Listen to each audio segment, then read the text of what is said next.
Nice you're reference. really sexy in these portraits, and then like you age rapidly, or like let's say you're a good-looking person and then you end up like disfigured in a car accident, and you go from someone who is like hanging out and going to Pound Town on like 9s and 10s, and then all of a sudden the 9s and 10s don't want you anymore because you're horribly disfigured, like you're an ogre now because you got in a car accident, like half your face was singed off or something. Well, you have to lower your standards. Right now, we're not operating on the standards of a baseball team that's won 11 World Series and made the playoffs seemingly every year for the last 2.5 decades. We are operating on the standards of a franchise that was 20 games under 500, and after that didn't go out and really make any marquee signings outside of one good starting pitcher and a couple of middling bums, and you re-signed a manager or extended a manager who was the manager who was at the helm of the worst season the Cardinals have had in 2.5 years. So our standards are a little bit lower than they used to be, and that's actually okay. Because if you went into this season, given what the players and what the lineup looks like and what the starting pitchers on paper look like, if you went into this season with the standards of we're the St. Louis Cardinals and we've won 11 World Series, well, then you're going to be disappointed. If you go into the season knowing that this team sucked last year, knowing that they've gone out and really done nothing to really better the franchise, then I think it's safe to say that looking at that and being 5-5 and winning 2 out of 3 series is actually something almost to behold at this point. And I get that it sounds pathetic.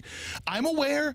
I get it. I don't like that we're in this position, but sometimes you kind of have to accept the position you're in. We're fans. We didn't create this situation. We didn't ask for the Cardinals to be 20 games under 500 last year and really do nothing to go out and throw money at it and make it better. You signed Sonny Gray, who hadn't even played yet, and a bunch of bums who you're happy that they get through 6 innings. Like, that's what the Cardinals did.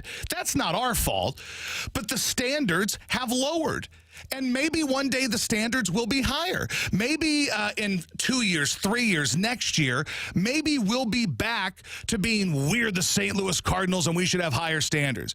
But you can't have gold standards when they go out and they sign bronze. And that's what the Cardinals did this offseason. So when I heard, now, that said, when I heard Randy say, well, winning 1 against the Phillies would be a win, well, that's BS. That's bogus. Because while we're not the Dodgers and we're probably not the Braves, there ain't no reason why you can't be the Phillies. People love to stroke the Phillies. Oh, the Phillies. By the way, they got the same record as you do. By the way, they just lost a game to the Nationals, who, if not for the Marlins, the Nationals may be the worst team in baseball. So the idea that you've got a home game and a home series coming up against the Phillies and winning one of those would be considered an achievement, I think that's bogus. Nothing about that computes for me. If you want to say you lost 3 out of 4 to the Dodgers and that's an expectation, that's a fair expectation. The Dodgers spent $1 billion and your big marquee signing hadn't even played this year, and Lance Lynn is lucky to get through 4 innings. And then yesterday, Kyle Gibson was Kyle Gibson and gave up 6 in the first inning. So I get that. But if you're a 5-5 baseball team, and I think that you can be competitive enough to be a playoff baseball team, then this should not be a scenario where Philly rolls into town and you just bend over for them and say, oh, God, please let us win 1. And, oh, by the way, in theory, your 2 best starters are going in back-to-back days. I say in theory because I really dislike Miles Mikolas, but Miles Mikolas goes tonight, and then we finally get to see Sonny Gray tomorrow. There is no reason why the expectation, for as low as the expectations now are for the Cardinals, that the expectation should be losing 2 out of 3 to the Phillies. That bothers me. Now, if you want to text, the Air Comfort Service text line is 314-399-9646 if you'd like to chat. Rock, let me ask you that, Rock. I want to know. So you're a fan like me. That's kind of our thing here. We're not like big media analyst guys. We're just dyed-in-the-wool Cardinals, St. Louis honks. That's who we are. So when you hear, hey, if we win 1 out of 3 against the Phillies, that's a victory, how does that compute? How does that register with you? Yeah, it bothers me a little bit because I understand the logic when you think about, are you winning a series where you're facing Wheeler and Nola in games 2 and 3 respectively. Yeah. And that's probably your thought process of saying, well, we're going to take 1 of 3. And the problem is you shouldn't go into this series and just be giving away the pitching matchups, but that's what they did by only signing Sonny Gray and not another pitcher. Yeah. And so it doesn't surprise me, but no, you should always, the Cardinals' expectation locked into my brain when Tony La Russa was the manager here is, just win a series. Just win the series. Yeah. I'm not saying you need to sweep them. Just take 2 out of 3, though. Yeah, I don't want to go into a series against anybody thinking that winning 1 out of 3 is an acceptable outcome. And that's why I'm not mad necessarily about the start so far, because like you said, 1 of 3 against a juggernaut like the Dodgers, fine, and then you win 2 series in a row. Yeah. That's not a bad start to a season, but then you can't immediately go into, you just need to take 1 of 3 against a juggernaut like the Phillies. And the Phillies aren't a juggernaut. The idea that the Phillies are, what have they won? What have the Phillies won? By the way, 2 years ago, you gave them that series. The Cardinals gave away the series. Marmol and Helsley gave away that series. And the bats of Goldschmidt are not on. Correct. They still stink, fascinatingly enough, but that series you gave to them. Like the Phillies, and I know they've been to the World Series. I'm aware they've won the pennant. I get that. But at the end of the day, what have they won? Like, I'm not going to anoint the Philadelphia Phillies some sort of juggernaut. Now, it was your term, juggernaut. The Phillies are not a juggernaut. They are a 5-5 baseball team. They're a 500 team that are coming off a loss to the Nationals. You're a 500 team coming off a loss to the Marlins. You're both in the same page. The Nationals are a worse team 100% a worse team on paper than the Marlins. Agreed. 100%. Now, they've got a couple more wins than the Marlins, but that doesn't matter. I mean, at the end of the day, I agree with you. Like, the Nationals have no thoughts at all of winning. The Marlins came into this season thinking, hey, we're going to win some ball games. They obviously have won 1, and it happened to be against Kyle Gibson. That part sucks, but it is what it is. But, like, I'm not going to bend over for the Phillies and say, oh, look out for that juggernaut. And last time I checked, even these teams that are juggernauts, when they get into the postseason, they sure as hell don't win the whole thing that often, do they? See the Dodgers, Los Angeles. All those dudes do is get into the playoffs and bottom out. They've won 1. But how long have the Dodgers been back to being good? About 13, 14 years, basically 09, when Matt Holliday gave them game 1 of that division series, right? So basically that was kind of the turn of the Dodgers. What's his name was still the manager at the time. What's his name? Joe Torre was the manager of the Dodgers at the time. And since then, they've been a steady team getting into the postseason, win a lot of regular season games. And outside of the COVID year, they haven't won diddly. So everybody loves to talk about these juggernaut franchises. The Phillies haven't won a damn thing. So I'm not going to walk into this series and go, oh, boy, I sure hope the Cardinals steal 1. That would be a victory. No, it's not. Win the damn series. That's a victory. For as low as our standards have become, and they have, we're celebrating 5-5. Well, when you're 20 games under 500 last year, 5-5 tastes real good. Even with a 10-3 terrible loss to the Marlins yesterday, 5-5 tastes super duper tasty after that miserable year that started miserable and never even showed any signs of being enjoyable. It was the most miserable sports fandom season I've probably ever had for any team that I love. And I root for the Saints. And I've had some miserable experiences in my life. That was probably the most miserable one I've had. So 5-5 tastes good. Are our standards lower? Yep, they're lower. But our standards shouldn't be low enough or too low that you go into a series against the Phillies and think that 1 win is enough. Win the damn series. Thank you. All right, Josh and Rock, we are in for Balloon Party. We got a lot to get into today. It's 101 ESPN.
Hey, Wayno was at the ballpark yesterday. He's peddling his country music album. Bless his heart. Hey, and you know what? They paid a great tribute to Wayno by giving up 6 runs in the first inning, like he would have. So that was a big emotional day for Wainwright yesterday. You know what sucks is I don't hate Adam Wainwright. Like everybody in the town, I appreciate Adam Wainwright. He's a likable guy. You spend 20 plus years in one place and you win a lot of games and some championships. I like him. But last year made me hate him. The self-serving nature of last season really made me dislike him. And I will say this, and I love the people that listen to the radio station and love the people in this city, all right? But there are some things that are pretty obvious. Like you can tell something about certain people and you're like, all right, if blank, we probably wouldn't be friends. If you like blank, we probably wouldn't hang out. Doesn't make you a bad person. It just means we probably wouldn't be friends.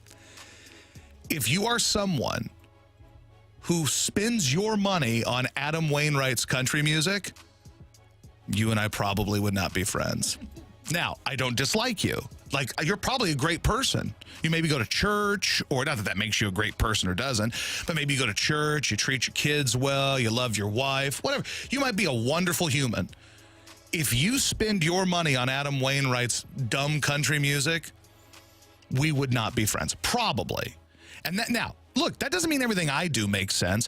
Last night, I should have gone to bed at midnight. My wife went to bed at midnight. We've been drinking beers, watching WrestleMania. I should have gone to bed at midnight. But I said, Jilly, one of my favorite band's lead singers died over the weekend. And one of my favorite bands is a band called Firehouse. Early 90s hair metal, Don't Treat Me Bad, Shake and Tumble, Love of a Lifetime, When I Look Into Your Eyes, All She Wrote, those jams. So understand that when I judge you, if you buy Adam Wainwright's music, this is coming from someone who was sad when the lead singer of Firehouse died. Okay, it was one of those things where I texted my dad. I was like, Dad, did you hear that the lead singer of Firehouse died? And he's like, no one cares. But it was a big deal. Why do I bring this up? Because last night when I should have gone to bed at midnight with my wife, I said, no, Jilly, I'm going to watch 1 or 2 Firehouse videos and maybe have another beer. 2.5 hours, 9 beers, and a lot of tears later, I finally went to bed after watching a lot of Firehouse on YouTube. So, again, I respect the fact that we all have different things that we are into. But that said, if you're into Adam Wainwright's country music, I don't believe that you and I would coexist. We would not hang together. I don't think in social circles. You wouldn't call me and say hey, let's go to the shopping mall together and get an Orange Julius. You would not do that with me because we clearly have different things that we're into. What are you laughing at? The text as usual. 636 says, so your goal is to alienate. Check. Also, somebody said, Josh, do you have any positivity in your whole body? I literally spent the whole first segment of the show being positive. Mostly no, but I literally told you that the Cardinals should not view the Phillies as some impossible hill to climb. The Cardinals are better than what a lot of people are saying they are. That's positivity. Here's where I think people get confused, Rock. People view you being critical of things as you hating things. I'll tell you when I hate things. I literally do not hate Adam Wainwright. I hate the fact that Adam Wainwright held the franchise hostage for a year and nobody will call this out other than me. And I guarantee there are other media people that feel the same way, but they're not going to say it. And when the Cardinals are down 10-0 yesterday, and I'm already having to hear Chip Carey and Jim Edmonds, the last thing I'm really into is, hey, here's Adam Wainwright as part of his country music grift coming up to the booth to pimp some dumb song. I'm not here for that. I think that I represent the majority of people. I am the majority of St. Louis fans. I don't know why that would alienate a bunch of people saying that I don't like a baseball player's country music. That shouldn't alienate you. If I said that Wainwright was just a horrible human, then that would alienate you. I don't believe that. He's a very, like, you would agree, he's a handsome dude, wouldn't you agree? Like, I mean, like, I can see why someone would look at him and say, put him in a giant cowboy hat and have him sing about trucks. People will love it. Like, how do you get, like, do you pay somebody to get a jawline? It's gorgeous. Just like great etched from marble. Oh, yeah. Like, and that stubble looks like it was placed there by a coordinator for a movie, like doing the makeup to get the perfect stubble. It is perfect stubble. That is, I mean, duh. The guy is handsome. I'm very Somebody says you cried over a hairband singer. Let's be honest. You definitely listened to Wayno's country music in a certain light. First of all, it wasn't totally crying just over the death of the hair metal singer. The crying also came from, now, again, are we being honest with each other? Are we telling the truth now? Yes. Are we in the trust tree? So somehow I went from I'm about to go to bed to I'm going to drink 9 more Busch lattes on the couch. So I stumbled upon Sammy Hagar's tribute to Toby Keith. And then I went down to Toby Keith wormhole. And then I started crying over that. Then it somehow led me to the most recent song from Shinedown, which I think is one of the most beautiful songs I've ever heard. Okay. Like real talk. It's called The Symptom of Being Human. Do you know it? If you don't know it, listen to the point. It plays every 11 seconds. It is a gorgeous song. Look, I'm not an angry drunk. I'm an emotional drunk. I've cried at multiple concerts when drunk. I've cried at multiple Cardinals games.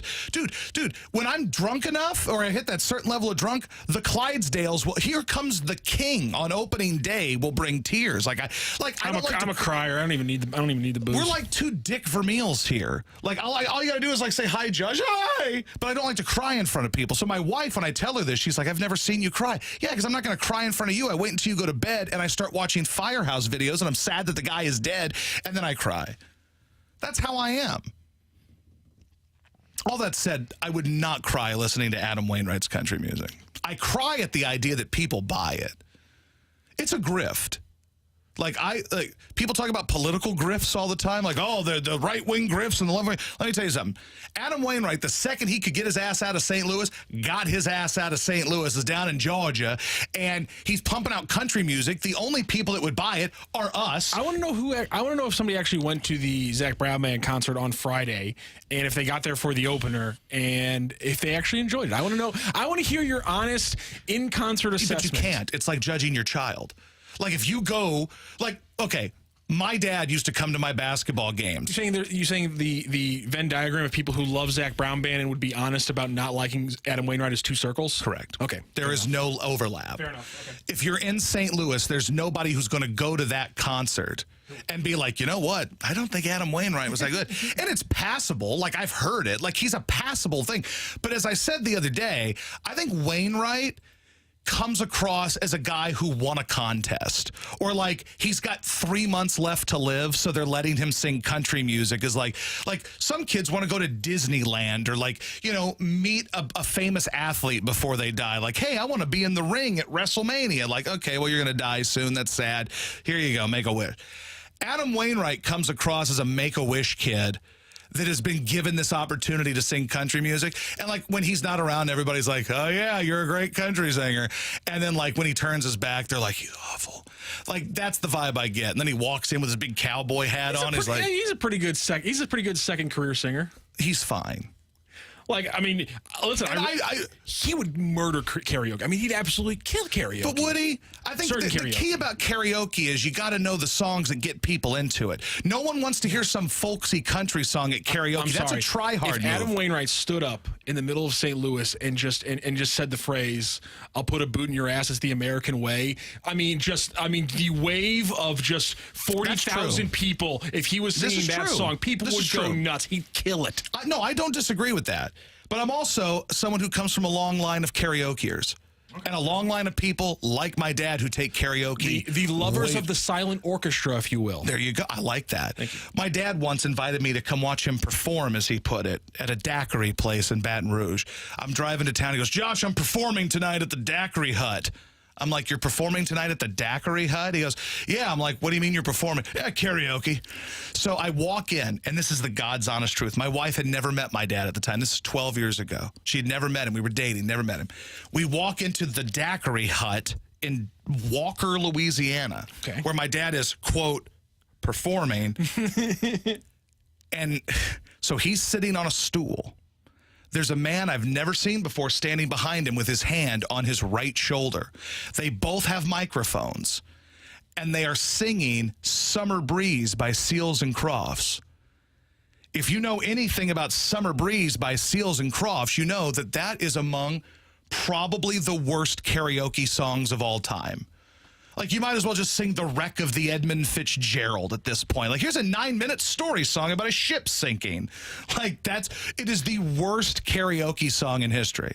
And this comes from someone who, when I get drunk enough, can really kill it at karaoke, because I know the songs that get the people going. Particularly, you do Bye Bye Bye with the choreography in karaoke. That's a good point. I also like to do The Bird by Morris Day and the Time. And you do this Didn't move. see that coming. Walk.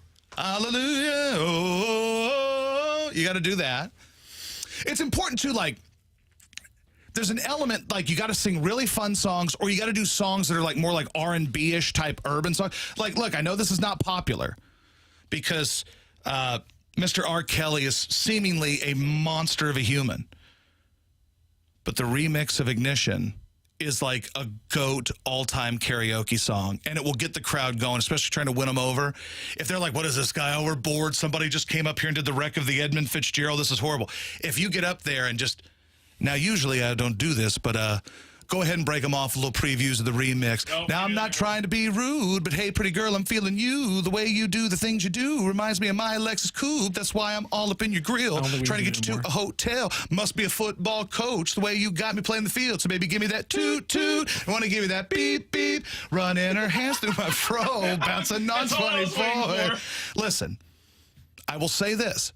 If radio stations are allowed to play Michael Jackson, who, last time I checked, sodomized children, allegedly, or they're still allowed to play Puff Daddy, who is a sex trafficker, allegedly, then I can sing the remix of Ignition in karaoke. All right, we're back after this. It's the balloon party.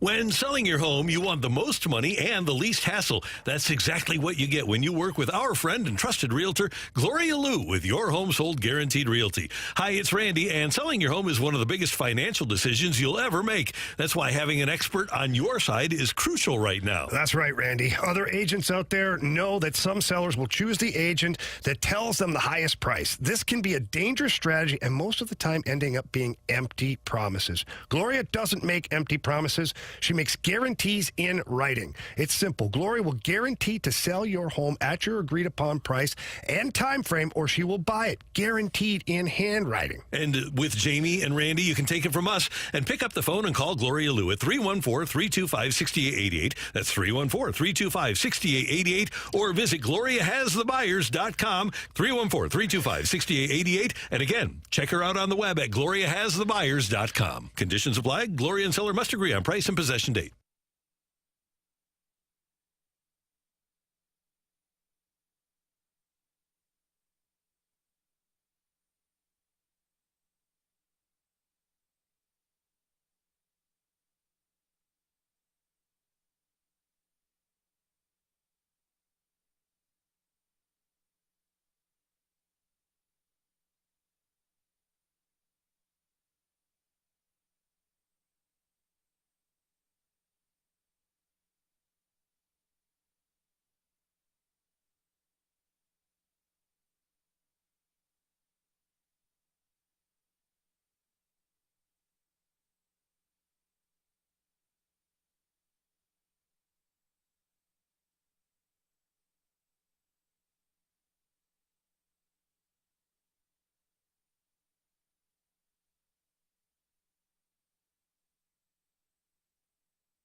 The summer heat and humidity will be here soon. Is your air conditioner ready? This is Corey with Air Comfort Service Heating, Cooling, and Installation. If your cooling system hasn't been checked to be ready for the warm weather, call Air Comfort Service. AC system checks keep your equipment operating at maximum efficiency, prevent repairs, and extend the life of your equipment. With 55 years of award-winning service, you can trust Air Comfort Service to properly take care of your cooling system. Stay in your comfort zone with a cooling system check from Air Comfort Service Heating, Cooling, and Installation. Visit aircomfortservice.com. That's aircomfortservice.com.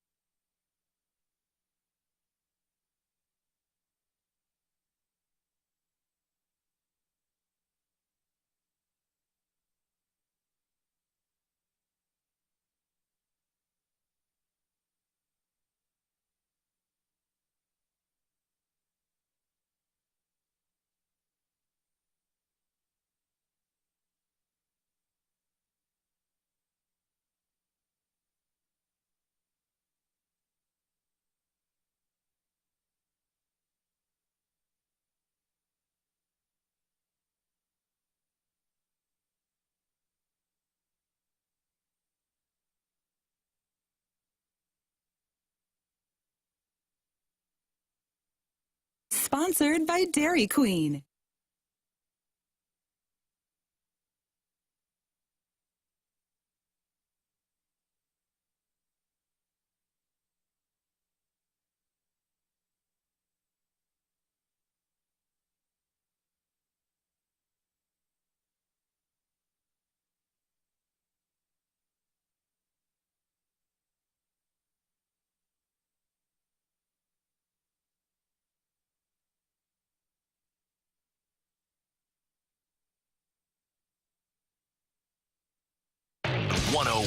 ESPN Sports Center.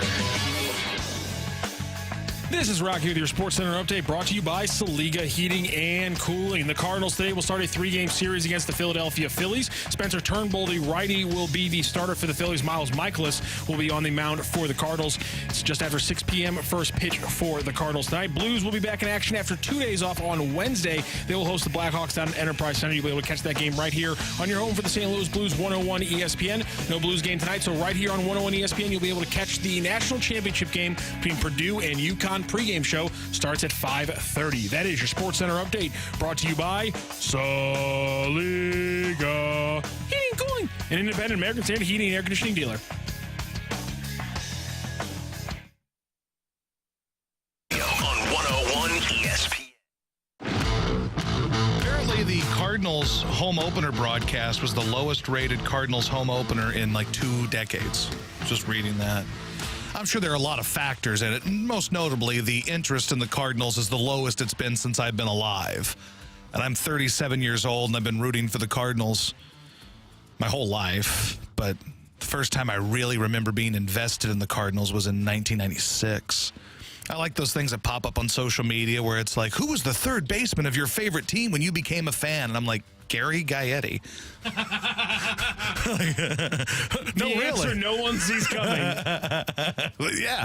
That's like when people ask me, like, it's like, well, you'd become a really big fan of like the 2004 Cardinals. I was like, yeah, who's your favorite player of the 2004 Cardinals?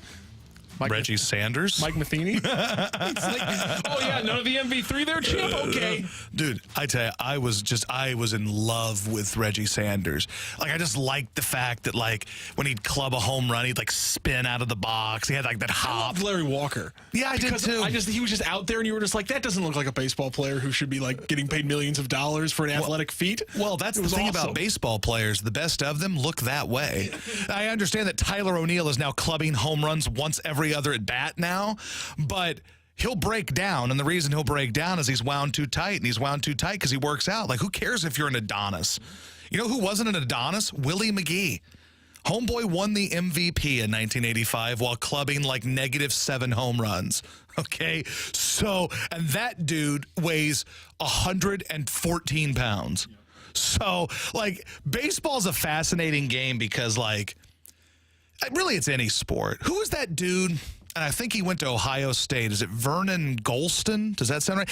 And he was like this freak, like this freakish, big, muscular dude coming out of Ohio State. And everybody's like, wow, this guy's an Adonis. And then, like, he did nothing. Because, like, you know, as they say, which is probably politically incorrect now, but looks like Tarzan, plays like Jane. I was just about to say that if you didn't, but because I was going to have to preface it with the same thing. Apparently, you can't say this Apparently, anymore. that's offensive now, but it would also be offensive if you talked about a WNBA player and said, look like Tarzan and plays like Jane. You can't win.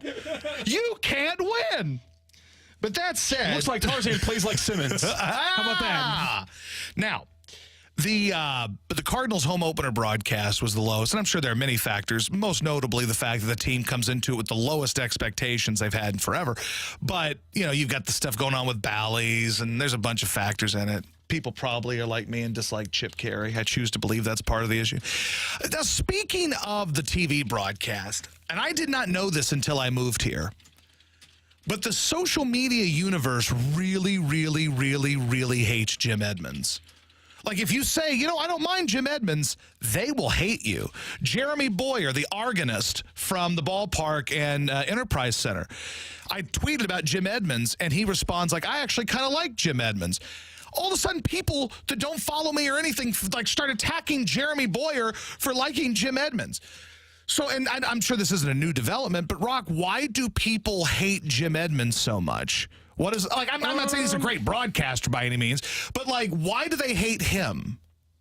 I think he makes weird comments, I think. Well, he does. What was the one he made about the Indians? Or, like, did he go on a diatribe about how, like, Native American mascots should be acceptable or something? I wouldn't. But either way, I'm sure there were a lot of people watching a Cardinals broadcast going, yeah! Let's put it this way. When I watch certain Cardinals games, I learn a lot about Jim and not as much about the game. I want to learn about all that stuff he had going on with his old lady and everything and their little swinger parties and stuff or whatever they were up to. I think there's some TMZ articles or just an episode of Bravo you can watch somewhere. I want to sit him down in this studio and say, listen here, bud, my favorite Cardinal moment of all time is the walk-off in Game 6 against the Astros. My favorite all-time moment. But that's not what I'm here to talk about. I'm here to talk about your weird swinger sex parties. And if you don't want to engage in that, then you can get out. But then we'd lock the door and hold him hostage and be like, give me the details, you handsome bastard. Give me the deets.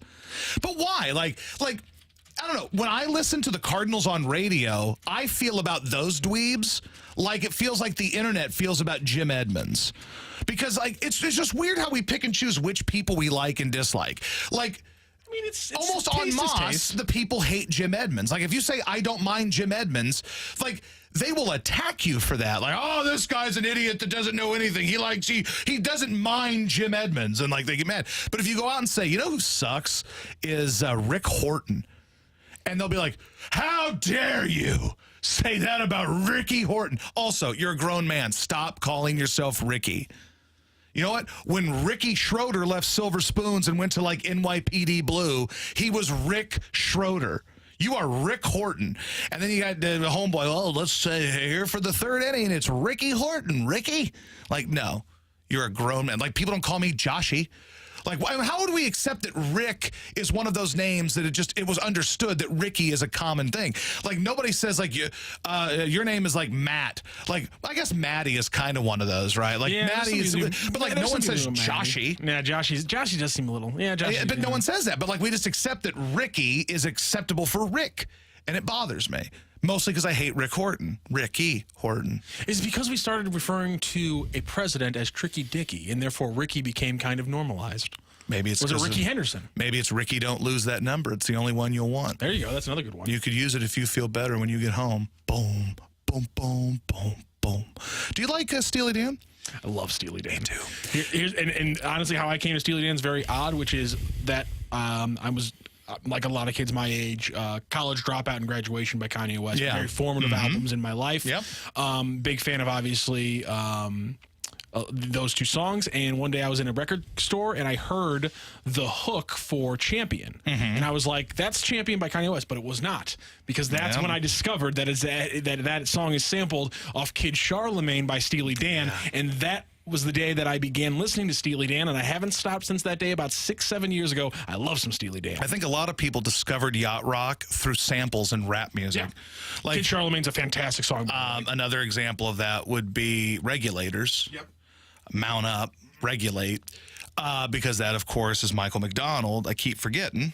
And there's other examples. And basically every Will Smith hit sampled, not necessarily yacht rock, but like you'd get ones that were samples of, what's his name?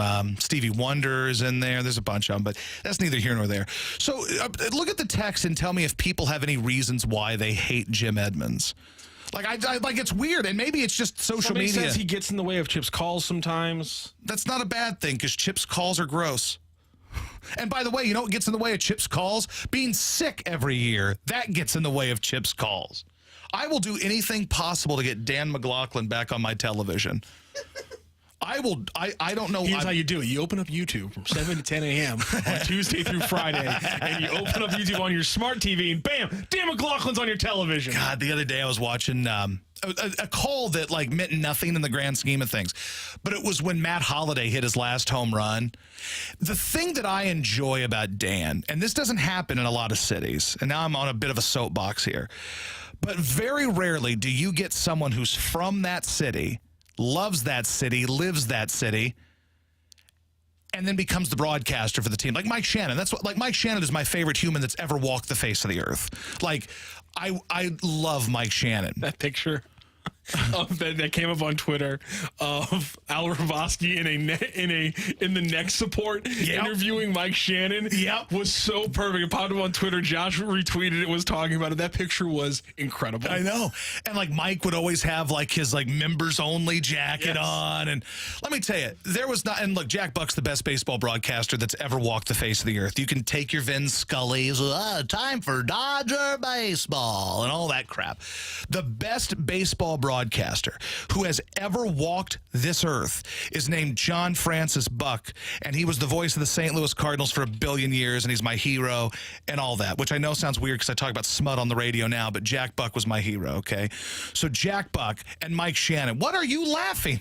My God. Somebody tweeted and said that somebody said his birth name is not Rick. It is Ricky. And on Twitter, he is listed as Ricky Neal Horton. On Wikipedia, excuse me, he's listed as Ricky Neal Horton as his full name. Was he born in like a gas station? That's what the texter was saying. I simply pulled up his Wikipedia page, and he is not listed as Rick Neal Horton. He's also on his Major League Baseball page. He's listed as Ricky Horton, not as Rick Horton with a nickname Ricky. So I'm just throwing it out there. I think the texter might be onto something here, and that's fascinating. Huh. That's something. I love that because I've met somebody. I've met somebody like that too. Oh, a friend of mine growing up. His birth name was Bobby. Okay. His birthday was not Robert. Oh yeah. His birthday was Bob. It was just Bobby. Or maybe it was Bob. His birthday was literally like Bob or like Bobby, and so like it was never no Rob or Robert or anything in there. And I think people like thought that was weird. Is it weird that like Bobby is not like, I don't view the name Bobby as trashy, but Ricky for whatever reason I view as a trashy name. Which is funny too, because now we're just working for Judd Apatow at this point. Yes, essentially, yes. we're just tossing around Ricky Bobby and wondering which name sounds more childish. And Apatow was like, combine them. Yeah, that's true. All right, I don't know. I was on some diatribe about how great Jack Buck is and how bad some broadcast. Everyone else is? Yeah, well, I mean, Jack Buck is a god of broadcasting. Mike Shannon's my, just back to Dan McLaughlin. I don't want to shortchange him. It is wild to think that someone is from a town and then broadcasts with that. So that's what it was. All right, back full circle, and then I'll wrap this one up. So the call that he had of Matt Holliday's last home run at Busch Stadium, the last of his career, that is the kind of passion that one cannot replicate if you're a hired gun who's broadcast games for the Cubs and the Braves that likes to come back and, I'm from St. Louis. No, you are, but you're not really. Like the other day I heard Chip go, nothing better than a hot dog and a beer at Busch Stadium. I bet you said the same thing about Turner Field and then Truist Park and Wrigley Field. I know that, look, Harry Carey broadcast for 6 teams. I get it. People bounce around. Jack Buck was always the voice. He did the Cardinals. He never broadcast for another major league team. Neither did Mike. They're gods. But point being in all of this is that's something that cannot be replicated. A Chip Carey cannot call that Matt Holliday seemingly trivial, meaningless home run with the same passion that Dan McLaughlin could. Somebody said when I was a little kid, I did call them Steely Dan. I do now only call them Steel Dan. Yeah. All right, well, we're having enough after this. Well played.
is up today. Cardinals need to take 2 out of 3. I mean, again, the season's not over if they don't. I'm not trying to, be over the top here. But when I hear Randy say, well, winning 1 out of 3 would be successful, I just disagree. Where standards are low, but not that low. But that means they have to win today because the chances that you take out both of a Wheeler and a Nola start probably aren't great. Spencer Turnbull, he's gettable. Yeah. I feel like there were people overreacting yesterday to Marmol saying that, at least, Gibson got him through 6. And a lot of people irrationally angry about that. Like, that's dumb. Like, look, they didn't want him to go out there and give up 6 in the first inning. But once he did, you really could have destroyed yourself. And look, I get why people get angry about every little thing because of last year and the way things have. I'm the same way. But I saw people all over social media bitching about that, and I'm like, guys, if that's what we got to stop, now it's a little too much bitching. Let's just pump the brakes a little bit and say, look, that's obvious, that's common sense. It's a good thing that he made it through 6. Not that he gave up 7 or 8, but that he at least got you through 6, and now you've got a fully healthy squad to go out and give up 6 more runs to the Phillies. That's the thing is I like it because that kind of makes sense because if you're Marmol now, you can handle this Michaelis start completely differently. And in fact, my guess is that I would be shocked if Michaelis goes longer than 5 1/3 because I think with Kyle Gibson going as long, they're going to have a quicker trigger on him to make sure they get a win out of this first game. Yeah. So I would expect Michaelis a 5 1/3, and now you have the entire bullpen essentially available for it. Sure. I like that. BK posted something yesterday about how this is the first time since 2019 that the Cardinals in their first 10 games have had at least 3 starts of 6+ innings. That's bonkers. Think about that. 3. And really, Gibson would have gone 6 in both of those starts, too, I believe. At least one of them he would have. But the stupid pitch count they've got him on, I don't understand it. Look, you sign the guy to eat innings, and then you're like, oh, you want to eat some innings? Tough. You will starve. You will get no innings to be eaten. I think that's dumb. But it is what it is. Also, before we get out of here, and I'll be gone until the next time I am needed, until I'm summoned. So I don't know when that will be. But it's interesting. You brought this up when I walked in today, and I'm not going to go into a deep discussion about women's basketball. But I will say this. It's interesting seeing all these old gals that are in the WNBA, all these pros, which I couldn't name them because no one on the planet watches the WNBA, and nobody will. I mean, you could put 7 Caitlin Clarks in the WNBA, no one's going to watch it. It's the WNBA, no one cares. But a lot of these gals, these old basketball gals, really hate this Caitlin Clark. I mean, for no real reason other than she's getting a lot of attention that none of them ever got. Essentially, that's what it is. And you know how gals are, and people are shocked by this, but women hate women. Marginalized groups of people have more infighting than anybody. Why? Because there's jealousy among them. It happens in every marginalized group. So, but the idea that it's shocking that some gals hate other gals should not be an upset of any sort. It's just the way the world works. Do you know why you see videos from England of 50 dudes all singing the same song in a pub? Why? It's because it's a country that's been controlled by men for thousands of years. And they're all happy and fine because it's hey, life's great for us. Yeah. So, that's what it is. It's just that why are the men always happy? Well, not so bad. Yeah. And the women are seemingly miserable that play basketball, probably because no one gives a damn. Also the worst sport at that. The men are also just like that. They hate the young guys, and they hate the new game, and they have for the last 20 years. That's true, but I also have a feeling, because I viewed Caitlin Clark's record-setting year as a farce because I'm a Pistol Pete played less season. I'm not going to go into deep, but I would consider it equal if she shot a man's basketball. You're on the Lynette Woodard camp now. Yeah, me and Lynette Woodard. We both agree that you should shoot a man's ball. Apparently, women used to have to shoot a men's ball. Who knew? Here's what I think would make it fair. If you're going to shoot a smaller ball, the rim has to be smaller, too. See? Or it has to be one of those wonky rims, from the state fair where, it's bent, and you're like, why is my shot not going in? Well, I don't know, because it could be because the rim is bent. That should be how it is. They should make things more difficult. These gals have it too easy nowadays. And they should play on trampolines. That would be fun, too. I think the men should play on trampolines. I think everybody should. Slam ball. How did that not work? My God, it was a brilliant concept. People jumping on trampolines and dunking basketballs. It's fun. All right, before I go down that wormhole, I don't know when I'll see you guys again, but I'll be happy when I do. The fellas from BK and Ferrario coming up next. Be good.